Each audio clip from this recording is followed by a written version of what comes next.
Les enfants qui avaient étudié l'histoire du roi Béhanzin en classe ont été émerveillés de voir à Abomey la place Boho où trône majestueusement sa statue. Boho signifie en langue fon le lieu de la rencontre. C'est à cet endroit que le roi Béhanzin, grand résistant à la colonisation française, a accepté de rencontrer le général français Dodds. Parti pour être un voyage de détente et de découverte, la colonie de vacances s'est révélée un véritable voyage d'études, riche en enseignements pour les enfants et leurs encadreurs. Aussi, l'initiative du port autonome de Cotonou d'accompagner ce projet a été saluée à sa juste valeur. Nous sommes ici à la place Goho. Goho ou lieu de rencontre.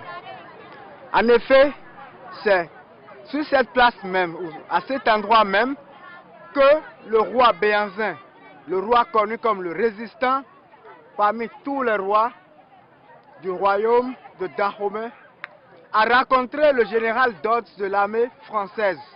Donc les colons français arrivaient à l'époque avec des guerriers, des soldats français pour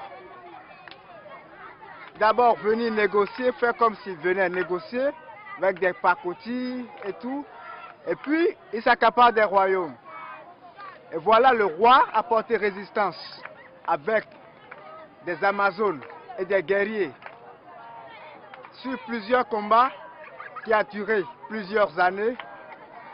Le roi a remporté des batailles comme il a eu aussi des échecs. Et sur ces années, les guerriers étaient aussi fatigués. Le roi aussi voit son peuple mourir parce que les soldats français avaient des armes beaucoup plus puissantes que celles qu'utilisaient les guerriers d'Abomey. Alors le roi a décidé de se rendre. Il est venu ici rencontrer le général Dodds pour négocier avec lui afin d'aller rencontrer le roi Carnot en France pour traiter avec lui. Et ils l'ont déporté ainsi. Le roi Béhanzin croyait se rendre en France, mais ils l'ont déporté en Martinique, où il est resté.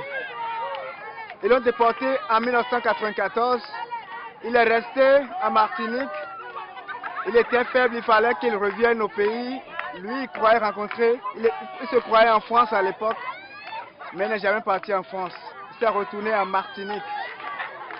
Ils l'ont rapporté à Blida en Algérie, où il est mort en 1906. Après sa mort, ses restes ont été ramenés au pays. Cette place, pour symboliser le lieu de rencontre et pour représenter un peu la carrure du roi. C'est vrai, la taille a été exagérée, mais ils ont respecté le portrait physique du roi. Telle est un peu l'histoire de cette place.